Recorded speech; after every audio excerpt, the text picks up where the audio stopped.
Ma sœur m'a piégé, ma famille l'a cru et m'a renié. Des années plus tard, elle a abandonné son enfant et a disparu.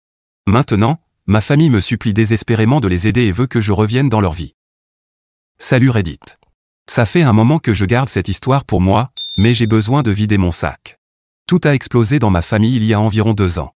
Et avec ce qui s'est passé récemment, je me suis dit qu'il était temps de raconter tout ça. C'est long, donc je vais probablement devoir le poster par morceaux. Donc moi, 26 ans aujourd'hui, 24 à l'époque, je vivais chez mes parents pendant que je terminais mon diplôme en kinésithérapie. Je me tuais au travail à temps partiel dans un centre de rééducation tout en essayant de garder de bonnes notes pour ma dernière année. Ce n'était pas facile, mais je m'en sortais. Puis ma sœur, Amber, 29 ans, est revenue vivre à la maison après son divorce. Elle avait sa fille Lily, 7 ans, avec elle parce que son ex-mari l'avait trompée avec une collègue, et elle n'avait pas les moyens de vivre seule après ça. Mes parents ont été super cool avec la situation. Ils ont même transformé le bureau de mon père en chambre pour Lily. En grandissant, Amber et moi étions plutôt proches malgré nos 3 ans d'écart. Elle me protégeait à l'école et me laissait parfois traîner avec ses amis. Mais tout a changé quand elle est tombée enceinte et s'est mariée avec son copain du lycée à 19 ans. Elle a abandonné ses études juste après le mariage pour devenir mère au foyer.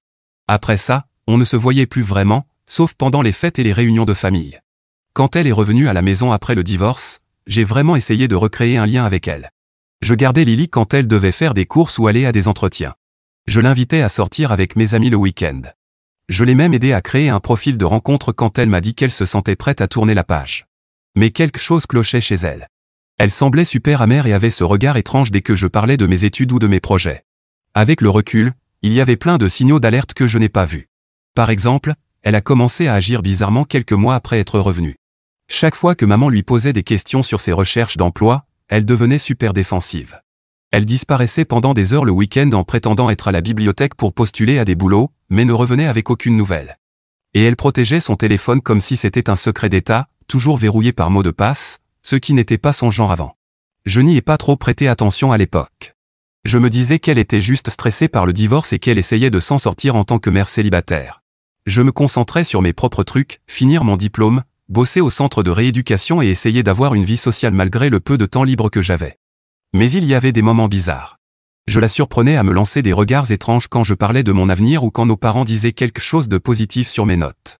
Une fois, je l'ai entendue au téléphone dire « Elle a toujours été la préférée de maman et papa, mais plus pour longtemps. » Je suis presque sûr qu'elle parlait de moi, ce qui n'avait aucun sens puisque je me tuais à la tâche pour réussir. Un soir, je suis rentré vers minuit après mon service au centre de rééducation, et j'ai trouvé Amber dans le bureau de papa en train de fouiller dans ses tiroirs. Quand elle m'a vu, elle a sursauté comme si elle avait vu un fantôme et a marmonné qu'elle cherchait des timbres. C'était bizarre, mais j'étais trop fatigué pour y penser. J'ai aussi commencé à remarquer que de petites sommes disparaissaient de mon portefeuille. Au début, je pensais que je dépensais plus que je ne le croyais, mais un jour, je suis rentré plus tôt des cours et j'ai surpris Amber en train de sortir de ma chambre. Elle a dit qu'elle empruntait un pull, mais elle n'avait rien dans les mains. J'ai commencé à cacher mon portefeuille après ça, mais je ne l'ai jamais confronté parce que je ne voulais pas créer de drame alors que tout semblait enfin bien se passer. La semaine avant que tout parte en vrille, Amber m'a demandé de garder Lily tout le week-end parce qu'elle avait des entretiens hors de la ville. J'ai accepté, même si j'avais un gros projet à rendre. Lily et moi avons passé un super week-end. C'est une petite fille adorable. Mais quand Amber est revenue dimanche soir, elle avait un nouveau sac à main et des chaussures de marque. Quand je lui ai demandé comment s'étaient passés ses entretiens, elle a donné des réponses très vagues et a changé de sujet. Et puis il y a eu ce dimanche matin où tout a explosé. J'avais travaillé tard samedi soir et je faisais la grasse matinée. Vers 9 h, je me suis réveillé à cause de hurlements en bas. Au début, je pensais que Lily faisait une crise, mais ensuite j'ai entendu maman pleurer et papa crier. Je suis descendu en pyjama et j'ai trouvé maman effondrée dans un fauteuil en train de sangloter, pendant que papa hurlait sur Amber. Elle leur montrait quelque chose sur son téléphone, avec ce regard satisfait sur le visage. Quand ils m'ont vu, maman a pleuré encore plus fort et papa m'a regardé avec un dégoût tel que j'en ai eu la nausée. Amber prétendait avoir trouvé des preuves que je volais de l'argent à nos parents depuis des mois pour financer mes études et faire la fête. Elle leur a montré des captures d'écran de soi-disant virements vers mon compte et des reçus à mon nom. Je suis resté figé sous le choc pendant qu'ils me fixaient. Mon cœur battait à une vitesse folle. Qu'est-ce que c'est que ça? A hurlé papa en me montrant le téléphone. 5 000 $ disparus de notre compte? Je ne comprends pas, ai-je balbutié, complètement perdu. Amber s'est avancée, un petit sourire aux lèvres. Je suis tombé là-dessus en utilisant l'iPad de maman. Tous ces virements vers ton compte. Tu veux nous expliquer? Mon estomac s'est retourné en regardant l'écran. Les preuves semblaient crédibles. Virement avec mon nom, des dates, des montants. Il y avait même des messages qui avaient l'air d'être de moi, avouant que j'avais pris l'argent. C'est faux. Ai-je crié. Je ne vous ai jamais volé d'argent. Ces messages ne sont même pas les miens. Maman refusait de me regarder. Elle pleurait dans ses mains, les épaules secouées. Comment as-tu pu nous faire ça? A-t-elle murmuré. Maman, je vous le jure sur ma vie. Tout ça est faux. S'il vous plaît, croyez-moi. Papa avait le visage ravagé entre colère et déception. 5 000 $? Nos économies pour la retraite? Ta propre famille? Sa voix s'est brisée, ce qui m'a fait encore plus mal que s'il avait crié. J'ai sorti mon téléphone, mes mains tremblaient tellement que je pouvais à peine le déverrouiller. Regardez, voici mes relevés bancaires. Aucun virement comme ça. Tout est là. Vérifiez. Avant même qu'il puisse regarder, Amber a haussé les épaules avec désinvolture. Elle a sûrement un compte secret. C'est ce que je ferai, moi. La façon dont elle l'a dit, si calculée, si préparée, m'a glacé le sang. Mais mes parents ne voyaient rien. Rien d'autre que leur douleur et leur choc. Je ne peux pas croire que tu trahisses ta propre famille, a dit papa, d'une voix grave. Je pleurais maintenant à chaudes larmes, suppliant qu'il m'écoute. Appelez juste la banque. Vérifiez vos relevés. Ce n'est pas réel. Pourquoi ne pas au moins enquêter avant de croire le pire de moi? Maman n'a toujours pas levé les yeux. Elle murmurait dans ses pleurs. J'ai élevé une voleuse. Qu'est-ce qu'on va dire aux gens? Papa a levé la main vers les escaliers, tremblant. Tu as 2 heures pour faire tes valises et partir. Ma fille ne volerait pas ses propres parents. Papa, s'il te plaît, ai-je supplié, la voix brisée. Maman, tu me connais depuis toujours. Est-ce que je vous ai déjà donné une raison de ne pas me faire confiance? Parlons-en, je vous en prie. Mais c'était comme parler à un mur. Maman s'est détournée, incapable de me regarder. Papa a simplement répété. 2 heures. Pas une minute de plus. Puis il a quitté la pièce. Je suis resté là à pleurer, regardant ma vie s'écrouler. Et à travers mes larmes, j'ai vu Amber, son sourire satisfait toujours accroché au visage, comme si elle venait de gagner à un jeu malade dont je ne connaissais même pas les règles. En larmes, j'ai appelé ma meilleure amie, Zoé. Elle est venue immédiatement m'aider à faire mes valises. Je n'ai pu prendre que ce qui entrait dans 2 valises, principalement des vêtements et des documents importants comme mon acte de naissance et mon passeport. Alors que je partais, Amber a eu l'audace de me serrer dans ses bras et de murmurer. Ne t'inquiète pas pour Lily. Je vais bien m'occuper d'elle. La façon dont elle l'a dit m'a glacé, mais j'étais trop bouleversé pour comprendre ce que ça signifiait. Après que mes parents m'aient mise à la porte, Zoé et ses parents m'ont hébergé dans leur chambre d'amis le temps que je trouve une solution. Mes parents ont immédiatement bloqué mon numéro et mon adresse mail. Même sur les réseaux sociaux, j'étais bloqué. Sérieusement, qui fait ça à sa propre fille sans même vérifier les faits? Amber a été encore plus loin en racontant sa version à toute la famille élargie.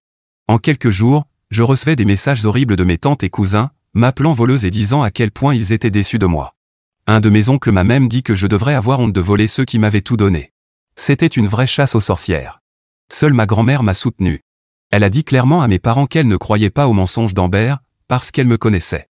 Mes parents l'ont menacée de couper les ponts si elle m'aidait, mais elle continuait à venir me voir en cachette et m'apporter parfois des courses. Mamie est une vraie héroïne. Le timing était catastrophique. C'était mon dernier semestre avec les stages cliniques et les examens finaux à venir. Je devais trouver un logement et travailler assez pour subvenir à mes besoins tout en terminant mon diplôme. Il y a eu des nuits où je pleurais dans mon lit en me demandant pourquoi ma sœur m'avait trahi à ce point. Qu'est-ce que j'avais bien pu faire pour mériter ça? Les parents de Zoé m'ont aidé à avoir un appartement en cosignant mon bail, vu que je n'avais pas d'historique de crédit. J'ai pris des heures supplémentaires au centre de rééducation, travaillant parfois plus de 40 heures par semaine tout en faisant mes stages cliniques. J'étais constamment épuisé, mais je n'avais pas le choix. Il fallait bien que je mange et que je paie mon loyer. Le pire, c'était tous ces petits trucs auxquels je ne pensais pas avant de déménager. Genre, je n'avais même pas d'ouvre-boîte ou assez de serviettes et de draps pour mon lit. Toutes ces petites choses qu'on tient pour acquises quand on vit chez ses parents. J'étais tellement fauché que je mangeais des nouilles instantanées pendant 5 jours d'affilée, parfois. J'ai perdu environ 7 kilos ce premier mois. Mes professeurs ont été plutôt sympas quand je leur ai expliqué ma situation. L'un d'eux m'a même laissé utiliser l'imprimante du département gratuitement pour mes devoirs, parce que je ne pouvais pas me permettre d'en avoir une. Mon superviseur de stage a accepté d'aménager mes horaires pour que je puisse faire plus d'heures au boulot. Ce sont ces petits gestes de gentillesse qui m'ont permis de tenir. J'ai obtenu mon diplôme 6 mois plus tard. Mes parents et Amber ne sont évidemment pas venus. Ma grand-mère est arrivée en avance pour éviter de les croiser, et toute la famille de Zoé était là pour m'encourager. Ça m'a beaucoup touché, mais ça m'a aussi fait mal de voir tous mes camarades entourés de leurs parents fiers, en train de prendre des photos, alors que moi j'étais là avec cette famille improvisée. J'ai été embauché à plein temps dans la clinique de médecine sportive où j'avais fait mon stage. Le salaire était suffisant pour que je puisse enfin m'offrir autre chose que des nouilles et le loyer. J'ai même craqué et me suis acheté une voiture d'occasion, pour ne plus avoir à prendre le bus. C'était une vieille Honda Civic 2005 avec 290 000 km au compteur, qui faisait des bruits bizarres, mais elle m'appartenait. Un mois après m'être fait virer de chez moi, il s'est passé un truc bizarre. Ma grand-mère m'a appelé pour me dire qu'Amber était partie. Elle avait apparemment dit à mes parents qu'elle avait trouvé une super opportunité d'emploi dans un autre état et qu'elle ferait venir Lily dès qu'elle serait installée. Elle avait emporté la plupart de ses affaires, mais avait laissé Lily chez mes parents. Les jours sont devenus des semaines, puis des mois. Amber appelait de temps en temps avec de nouvelles excuses pour ne pas récupérer Lily. L'appartement était tombé à l'eau. Le boulot n'était pas aussi stable qu'elle l'avait cru. Elle devait d'abord trouver un bon quartier scolaire, toujours une excuse différente. C'est là que j'ai compris ce qu'elle voulait dire quand elle m'a chuchoté « T'inquiète pas pour Lily. Je m'en occuperai ». En fait, elle avait prévu depuis le départ de larguer sa fille chez mes parents. Elle avait juste besoin que je sois hors du tableau, pour qu'il n'ait pas le choix. D'après ma grand-mère, mes parents étaient complètement dépassés à devoir élever une gamine de 5 ans. Mon père approchait de la retraite et ma mère était très impliquée dans son bénévolat à l'église. Ils n'étaient pas du tout préparés à redevenir parents à temps plein, mais ils ont fait ce qu'ils ont pu. Ils ne pouvaient pas abandonner leur petite fille, après tout. Je me sentais affreusement mal pour Lily. Rien de tout ça n'était de sa faute. Et maintenant, elle avait perdu son père à cause du divorce, sa mère l'avait plus ou moins abandonnée, et moi aussi, sa tante, que j'adorais, j'étais parti. Parfois, je passais devant chez mes parents juste pour essayer de la voir jouer dehors. Mais je ne sortais jamais de la voiture. Trop peur de croiser mes parents. Malgré tout, j'ai eu mon diplôme dans les temps. La seule famille présente, c'était ma grand-mère, venue en avance pour ne pas les croiser. Zoé et sa famille ont crié encore plus fort pour compenser, mais ça piquait quand même de voir tout le monde prendre des photos en famille pendant que moi j'étais là avec ma petite bande de soutien improvisée. J'ai été embauché à plein temps dans la clinique de médecine sportive où j'avais fait mes stages. J'ai acheté une vieille Honda Civic pourrie qui faisait des bruits étranges, mais au moins je ne prenais plus le bus. La vie a continué. Je me suis fait de nouveaux amis au travail. J'ai recommencé à sortir avec des mecs. J'avais enfin l'impression de m'en sortir quand quelque chose d'inattendu est arrivé. J'ai rencontré un type, qu'on va appeler Ryan. Il est venu à la clinique pour de la rééducation après s'être blessé au genou en skiant. Il passait son temps à faire des blagues nulles pendant les séances. C'est ça qu'on appelle la kiné? J'ai l'impression que tu me tortures. Soupir. Quand il m'a demandé mon numéro après sa dernière séance, j'ai cru qu'il voulait juste être sympa. Mais il m'a appelé dès le lendemain pour me proposer un café. Le courant est tout de suite passé. Il était facile à vivre, super attentionné, et il arrivait à me faire rire même les mauvais jours. J'hésitais à lui parler de ma famille. La plupart des gars prennent la fuite dès qu'ils entendent le mot « drame ». Mais environ 3 mois plus tard, c'est venu naturellement quand il m'a demandé comment j'avais grandi. Je lui ai donné la version courte, ma sœur m'a accusé de vol, mes parents m'ont viré sans vérifier, puis elle a laissé sa fille chez eux. Au lieu de prendre ses distances, Ryan était furieux pour moi. Il ne comprenait pas comment des parents pouvaient virer leur enfant sans même vérifier les faits. Si quelqu'un accusait mon gosse d'un truc pareil, je regarderais au moins ses relevés bancaires avant de le foutre dehors, il a dit. Sa réaction m'a fait me sentir validé d'une façon que je n'avais jamais ressentie. Peut-être que je n'étais pas folle d'être encore blessé et en colère. Peut-être que ce que mes parents avaient fait était bel et bien aussi horrible que ce que je ressentais. Après environ 8 mois de relation, Ryan m'a suggéré de revoir Lily. Il voyait à quel point elle me manquait quand j'en parlais. J'avais peur. Revoir Lily voulait dire peut-être croiser mes parents, et je ne savais pas si j'étais prête.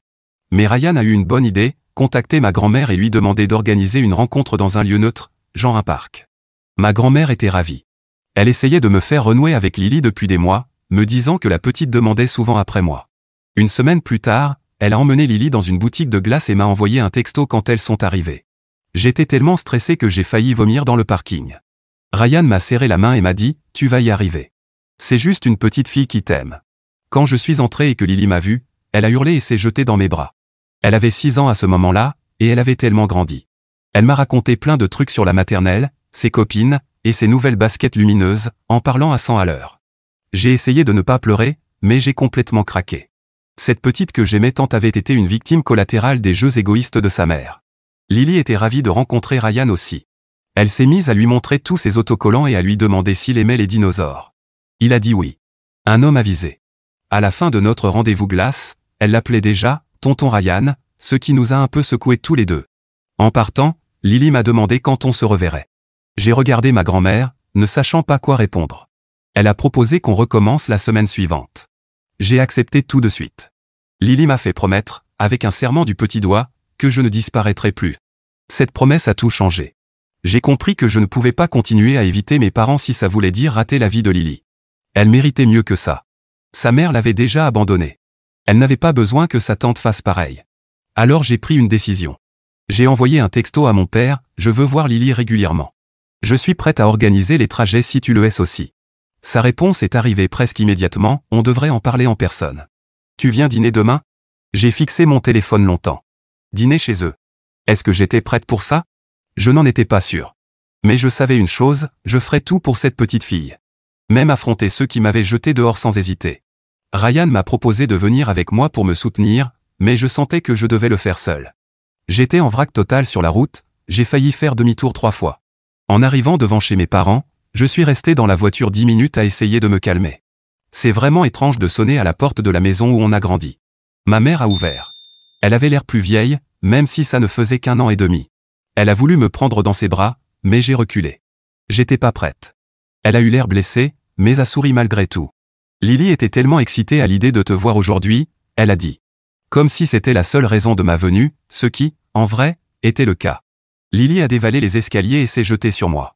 Cette petite tornade aurait pu renverser un joueur de rugby avec son enthousiasme. Mon père est arrivé de la cuisine, super mal à l'aise.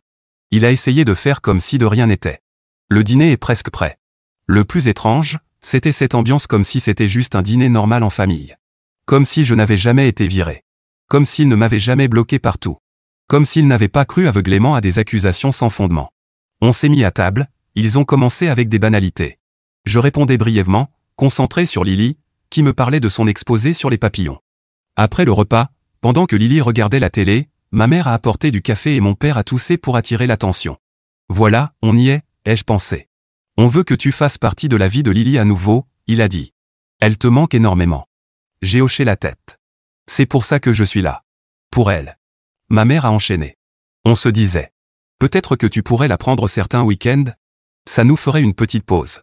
Ce n'est pas facile d'élever une enfant à notre âge. J'ai failli éclater de rire. Il ne voulait pas une réconciliation ou présenter des excuses. Il voulait une babysitter. Donc vous voulez que je vous aide avec Lily, ai-je dit lentement. Mais on ne va pas parler de ce qui s'est passé? De comment vous m'avez jeté dehors sans même vérifier si les accusations d'Amber étaient vraies? Mon père s'est agité sur sa chaise. C'était une période difficile pour tout le monde, surtout pour moi. J'ai coupé. Moi, j'étais à la rue pendant mes examens. Je faisais des doubles shifts tout en faisant mes stages. J'ai perdu du poids parce que je n'avais pas assez à manger. Tout ça parce que vous n'avez même pas pris la peine de vérifier avant de ruiner ma vie. Les yeux de ma mère se sont remplis de larmes. Classique. Pleurer pour détourner l'attention et éviter d'assumer ses actes. On a fait une erreur, a reconnu mon père.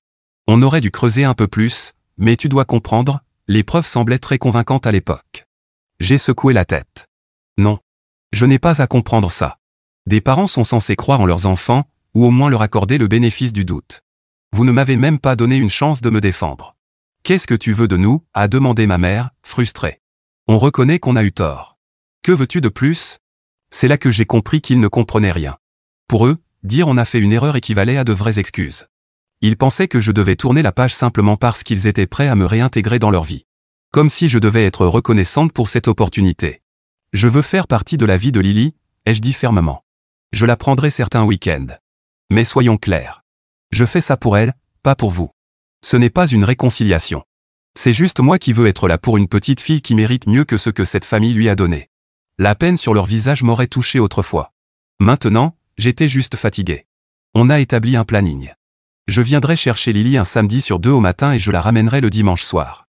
Alors que je partais, mon père a tenté une dernière fois. On reste tes parents, a-t-il dit. On t'aime toujours. Je l'ai regardé droit dans les yeux. Des parents ne font pas ce que vous avez fait. L'amour n'agit pas comme ça. Puis je suis parti, je suis monté dans ma voiture, et j'ai pleuré tout le trajet du retour. Ryan m'attendait à mon appartement avec de la glace et une épaule sur laquelle pleurer. Après lui avoir tout raconté, il m'a dit quelque chose qui m'est resté en tête. Tu sais, tu peux avoir une relation avec Lily sans en avoir une avec eux. Tu es adulte. C'est toi qui choisis avec qui tu veux avoir des contacts, même s'il s'agit de ta famille. Il avait raison. Et c'est ce que j'ai fait pendant les mois suivants. J'envoyais des messages à mes parents uniquement pour organiser la logistique concernant Lily, horaire, affaires, trajet. Rien d'autre. Le reste du temps, je gardais mes distances. Pas de dîners familiaux, pas de fêtes, juste des « bonjour » et « au revoir », bref à la porte. Environ 6 mois après le début de cet arrangement, Ryan m'a demandé en mariage. On faisait une randonnée dans un magnifique parc naturel. Quand on est arrivé à un point de vue incroyable avec toute la vallée en contrebas, il s'est mis à genoux. Quand j'ai appelé Zoé pour lui dire, elle a crié si fort que j'ai dû éloigner le téléphone de mon oreille. Quand j'ai appelé ma grand-mère, elle a pleuré de joie et m'a dit qu'elle priait pour que je trouve quelqu'un qui me valorise vraiment après ce que ma famille m'avait fait subir. J'ai décidé d'annoncer mes fiançailles à mes parents lors d'un week-end où je venais chercher Lily. Ce samedi-là, en arrivant, ma mère a immédiatement remarqué la bague. « Tu es fiancé ?» a-t-elle demandé, surprise. Je lui ai dit que Ryan m'avait demandé en mariage le week-end dernier et qu'on prévoyait un mariage au printemps. Mon père est arrivé, lançant un « félicitations » rigide. Il a l'air d'un brave garçon. Alors que je rassemblais les affaires de Lily, ma mère a proposé un dîner familial pour célébrer. Je l'ai ignoré et je suis parti. Ce soir-là, pendant que Lily chipait du fromage pendant que Ryan préparait la pizza, elle m'a demandé « Maintenant que tu vas te marier, tu peux être ma maman au lieu d'être ma tata ?» Mon cœur s'est serré. Je serai toujours ta tata, et Ryan sera ton vrai tonton. On sera ta famille pour toujours. Elle avait l'air satisfaite, mais sa question m'est restée en tête. Après qu'elle se soit endormie, Ryan et moi sommes tombés d'accord, peu importe ce qui se passerait avec mes parents, Lily aurait toujours un foyer stable et aimant avec nous. On ne savait pas encore que les choses allaient devenir bien plus compliquées. Tout allait plutôt bien. J'avais ma routine avec Lily un week-end sur 2. Ryan et moi préparions notre mariage, et je gardais mes échanges avec mes parents strictement logistiques. Juste des infos sur Lily. Rien de personnel. Puis tout a explosé. Encore une fois, tout a commencé par un texto de ma cousine Megan. On était très proches enfants, mais on s'était éloignés après toute cette histoire d'expulsion. Elle avait pris le parti de mes parents au départ, puis avait tenté de s'excuser en comprenant que je n'avais peut-être rien fait de mal. J'étais restée polie, mais distante. Son message disait « Tu dois voir ça. Appelle-moi dès que possible. » J'étais occupé au travail et je l'ai ignoré. Puis elle a renvoyé un autre message « Sérieusement, c'est à propos d'Amber. Tu dois voir ça. » Là, elle a eu mon attention. Je l'ai appelée pendant ma pause déjeuner. « T'as regardé Insta aujourd'hui ?» m'a-t-elle demandé sans même dire bonjour. Non. Pourquoi? La copine d'Amber, Tasha, a complètement craqué en ligne. Elle avait publié des captures d'écran de conversation par texto avec Amber datant d'il y a 2 ans. À mon sujet. Sur ce qu'elle avait fait. Mon cœur s'est emballé. Qu'est-ce que tu veux dire? Qu'est-ce qu'elle a posté? Je vais t'envoyer les liens. Prépare-toi. C'est grave. Je suis allé dans les toilettes, j'ai verrouillé la porte d'une cabine et j'ai ouvert les liens. Ce que j'ai vu m'a donné la nausée. Tasha avait posté une série de captures de conversation avec Amber, datant de l'époque où j'avais été mise à la porte.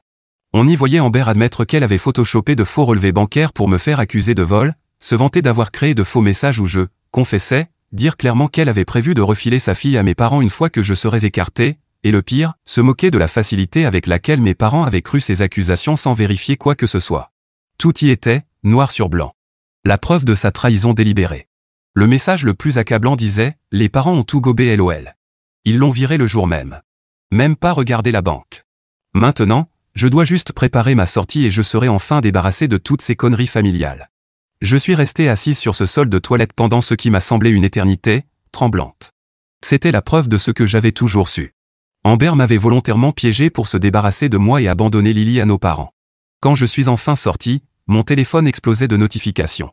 D'autres cousins, tantes, oncles, tout le monde avait vu les captures. Ils m'envoyaient tous des messages de soutien et de stupéfaction. Les mêmes qui m'avaient traité de voleuse 2 ans plus tôt étaient maintenant en train de me dire qu'ils avaient toujours trouvé l'histoire d'Amber bizarre. J'ai quitté le travail plus tôt, trop secoué pour me concentrer. En rentrant, j'ai trouvé Ryan, d'habitude si calme, hors de lui après avoir vu les captures qui circulaient désormais partout sur les réseaux. « Tu dois envoyer ça à tes parents » m'a-t-il dit. « Ils doivent voir ce qu'elle a fait. » J'ai hésité. Une partie de moi voulait leur balancer la vérité en pleine figure. Vous voyez? Je vous l'avais dit. Mais une autre avait peur de ce qui allait suivre. Allaient-ils s'attendre à ce que je leur pardonne maintenant? Penser que cette preuve effaçait tout ce qu'ils avaient fait? Avant même que je prenne une décision, mon téléphone a sonné. C'était mon père. « Tu as vu ce qui circule en ligne » a-t-il demandé d'une voix tendue. « Oui. » ai-je simplement répondu. « Il faut qu'on parle. Tu peux venir? Je ne pense pas que ce soit une bonne idée pour le moment. »« S'il te plaît, » a-t-il dit, la voix brisée. « Il faut qu'on parle de tout ça en personne. » Contre ma meilleure intuition, et avec Ryan qui insistait pour m'accompagner, je suis allé chez mes parents ce soir-là. Ma grand-mère était là aussi, assise avec Lily dans le salon pendant que les adultes parlaient dans la cuisine. Mes parents avaient l'air sonnés. Ma mère avait visiblement pleuré, et mon père semblait avoir pris 10 ans d'un coup. Ils ont commencé à parler en même temps dès que je suis entré. On ne savait pas, si on avait su, on n'arrive pas à croire qu'elle ait pu faire ça. J'ai levé la main pour les interrompre. Je vous ai dit qu'elle mentait. Je vous ai supplié de vérifier les relevés bancaires. Je vous ai montré mes propres comptes. Vous avez choisi de ne pas me croire. Mon père a baissé les yeux. On s'est trompé. Complètement. J'ai attendu la suite. Des excuses sincères, une reconnaissance du mal qu'ils avaient causé. Mais rien. À la place, ma mère a dit « Mais tu dois comprendre ». Les preuves semblaient si réelles. Non, je l'ai interrompu. Je n'ai pas à comprendre. Ce que je comprends, c'est que vous m'avez jeté dehors avec 2 heures de préavis pendant mon dernier semestre d'études, que vous avez bloqué mon numéro et mon email, m'empêchant de me défendre. Ce que je comprends, c'est que vous avez cru le pire de moi sans aucune vérification. On a fait une erreur, a répété mon père faiblement. Une erreur? J'ai ri, amer. Ce que vous avez fait, c'était un choix. Plusieurs choix, en fait. Et ces choix m'ont montré exactement quelle place j'avais dans cette famille. Ryan m'a serré la main sous la table, silencieusement solidaire. « Qu'est-ce que tu veux qu'on dise ?» a demandé ma mère, les larmes aux yeux. « On est désolé. On s'est trompé.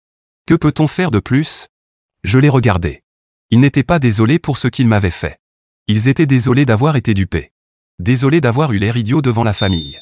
Désolés d'avoir été manipulés, pas désolés de m'avoir rejeté. « Vous savez quoi ?» ai-je dit lentement. « Il n'y a rien que vous puissiez dire. Parce qu'au fond, ce n'est pas à propos d'Amber.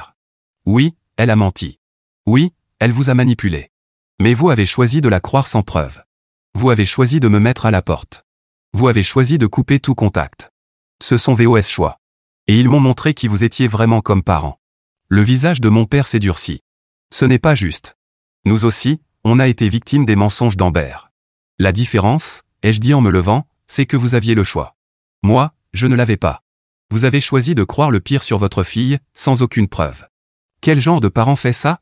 Je me suis tourné pour partir, mais ma mère m'a attrapé par le bras. Et Lily? Elle a besoin de toi. Ne vous inquiétez pas. Je continuerai à voir Lily. Je la prendrai toujours les week-ends. Mais ça ne change rien entre nous. Vous ne vous êtes pas réellement excusé pour ce que vous m'avez fait. Vous avez seulement exprimé des regrets d'avoir été trompé. Donc c'est fini? A demandé mon père. Tu vas juste nous couper alors qu'on a admis s'être trompé? Admettre que vous vous êtes trompé n'est pas la même chose que vous excuser sincèrement du mal que vous m'avez causé, ai-je dit calmement. Et même si vous le faisiez sincèrement, ça ne m'obligerait pas à vous pardonner ou à faire semblant que tout va bien maintenant. Je suis sorti avec Ryan juste derrière moi. Nous nous sommes arrêtés dans le salon pour dire au revoir à Lily et à Mamie, en promettant de la voir ce week-end comme prévu. Sur le chemin du retour, Ryan m'a demandé si j'allais bien. Ce n'était pas le cas, pas vraiment. La vérité enfin révélée aurait dû être libératrice, mais je me sentais surtout triste. Les semaines suivantes ont été chaotiques. Amber avait apparemment vu les publications de Tasha et avait supprimé tous ses comptes sur les réseaux sociaux. D'après ma grand-mère, elle avait appelé mes parents, folle de rage, les accusant d'avoir monté tout le monde contre elle et menaçant de venir reprendre Lily. Ils avaient réagi en demandant une tutelle d'urgence sur Lily, utilisant les captures d'écran comme preuve de l'intention d'Amber d'abandonner son enfant. Pendant ce temps, les préparatifs du mariage continuaient. Ryan et moi avions trouvé une magnifique station de montagne pour la cérémonie et la réception. Ses parents étaient incroyablement soutenants, offrant leur aide pour les frais et l'organisation. Ma grand-mère était ravie et s'était immédiatement proposée pour aider de toutes les manières possibles. Quand le moment est venu d'envoyer les invitations, Ryan a posé la question que je redoutais. « Et tes parents ?» J'ai beaucoup réfléchi. J'ai décidé de ne pas les inviter. Ce n'était pas une punition. C'était une décision basée sur le fait de vouloir des personnes présentes à notre mariage qui nous aiment vraiment et nous soutiennent. Des personnes qui avaient été là dans les moments difficiles, pas seulement quand c'était facile ou pratique. Je leur ai écrit une lettre pour expliquer ma décision. J'ai longuement réfléchi à la question de vous inviter au mariage. J'ai décidé que je ne pouvais pas. Ce jour est destiné à célébrer l'amour et l'engagement avec des personnes qui incarnent ces valeurs de manière constante. Bien que je continue d'entretenir une relation avec vous pour le bien de Lily, je ne suis pas prête à faire semblant que nous sommes une famille unie. La vérité, c'est que vous m'avez profondément blessé. Pas seulement en croyant aux mensonges d'Amber, mais par la manière rapide et complète avec laquelle vous m'avez rejeté. Vous n'avez presque rien vérifié avant de décider que j'étais coupable. Vous m'avez empêché de me défendre. Vos actions ont montré clairement quelle était ma place pour vous, et ce n'est pas quelque chose que les captures d'écran de Tasha peuvent effacer. J'espère que vous respecterez ma décision et que vous ne chercherez pas à vous imposer lors de cet événement. Je continuerai à voir Lily comme convenu. J'ai envoyé la lettre et me suis préparé à encaisser le contre-coup. Il n'a pas tardé. Mon père a appelé, furieux. Donc c'est ta vengeance? Nous exclure de ton mariage? Après qu'on ait reconnu s'être trompé? C'est une limite, ai-je dit calmement. J'invite les gens qui me font me sentir en sécurité et aimé. Ce n'est pas votre cas. Je suis ton père. J'ai le droit de te conduire à l'hôtel. Tu as abandonné ce droit quand tu m'as mise à la porte avec 2 heures de préavis et bloqué mon numéro pendant plus d'1 an. Ma mère a pris le téléphone ensuite, en pleurs, disant qu'ils avaient assez souffert et que j'étais cruel de les exclure de ce moment si important. Ils l'ont très mal pris. Pendant les semaines suivantes, ils ont tout essayé, culpabilisation, colère, faire intervenir d'autres membres de la famille pour plaider leur cause, mais je n'ai pas cédé. C'était un domaine sur lequel je n'étais pas prête à faire de compromis. Les parents de Ryan, que Dieu les bénisse, ont proposé d'engager un service de sécurité pour le mariage au cas où mes parents essaieraient de venir sans invitation. Personne ne devrait avoir à s'inquiéter de drames familiaux le jour de son mariage, a dit gentiment sa mère. Le jour du mariage est enfin arrivé après des semaines de préparatifs. Tout était parfait. Un magnifique lieu en montagne, Lily répétant ses gestes de petite fille d'honneur, mamie prête à me conduire à l'hôtel. Les parents de Ryan avaient engagé une sécurité, et c'était totalement justifié.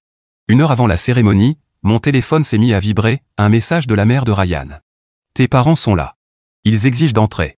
Ton père insiste pour te conduire à l'hôtel. Je l'ai appelé immédiatement. Apparemment, mes parents étaient arrivés avec Amber, qui avait pris un vol depuis la Floride juste pour ça.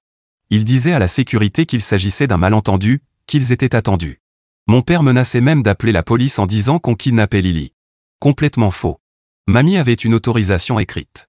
J'ai dit à la sécurité de ne pas les laisser approcher et d'appeler la police si nécessaire. Je n'allais pas les laisser gâcher mon jour.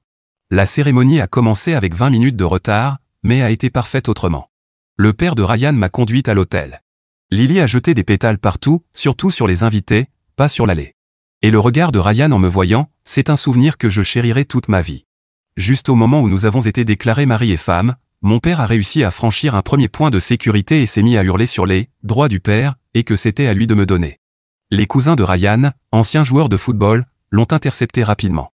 Niveau timing pathétique, on ne fait pas mieux. La réception a été incroyable. Juste des gens qui nous aimaient sincèrement, réunis pour célébrer. J'ai appris plus tard que mes parents et Amber avaient aussi tenté de s'incruster à la réception et avaient été escortés hors de la propriété, mon père criant encore qu'ils avaient leur place ici, pendant qu'Amber filmait tout avec son téléphone. 1 mois plus tard, ils ont essayé de faire annuler mes droits de visite avec Lily, par l'intermédiaire de leur avocat, prétendant que j'étais une influence instable avec de la colère non résolue. Mensonge complet, ils disaient que je les dénigrais auprès de Lily, que j'étais imprévisible. L'avocat de la famille de Ryan nous a rassurés, leur dossier était vide. Ils ont abandonné dès qu'ils ont compris qu'on se défendrait avec des preuves. Leur prochaine tactique ? Se pointer à l'improviste chez nous pendant leur week-end avec Lily, pour me culpabiliser et tenter d'entrer. Après la 3e fois, Ryan a installé des caméras, et on a mis en place une règle stricte, aucune visite sans rendez-vous. Cela fait 6 mois depuis le mariage. Je vois toujours Lily un week-end sur 2, mais les rendez-vous ont lieu chez mamie pour éviter mes parents. Amber est de retour en Floride, et appelle Lily peut-être 1 fois par mois, pour 5 minutes à peine. Parfois, je suis encore en colère. Qu'il m'ait rejeté à cause de mensonges, qu'ils ne se soient jamais vraiment excusés, qu'ils aient essayé de faire de mon mariage une scène dramatique, qu'ils aient utilisé Lily comme une arme. Mais la plupart du temps, je ressens surtout de la tristesse pour eux. Ils ne connaîtront jamais leur petite fille parce qu'ils ont préféré leur fierté à une relation avec leur fille. Mais cette tristesse ne signifie pas que je vais les laisser revenir. J'ai construit une belle vie sans eux. Un mari aimant, une carrière réussie, un lien fort avec Lily, une relation plus profonde avec mamie, et des beaux-parents qui me traitent mieux que mes propres parents ne l'ont jamais fait. Parfois, la famille qu'on se construit est plus forte que celle dans laquelle on est né. Eddie, merci à tous pour votre soutien.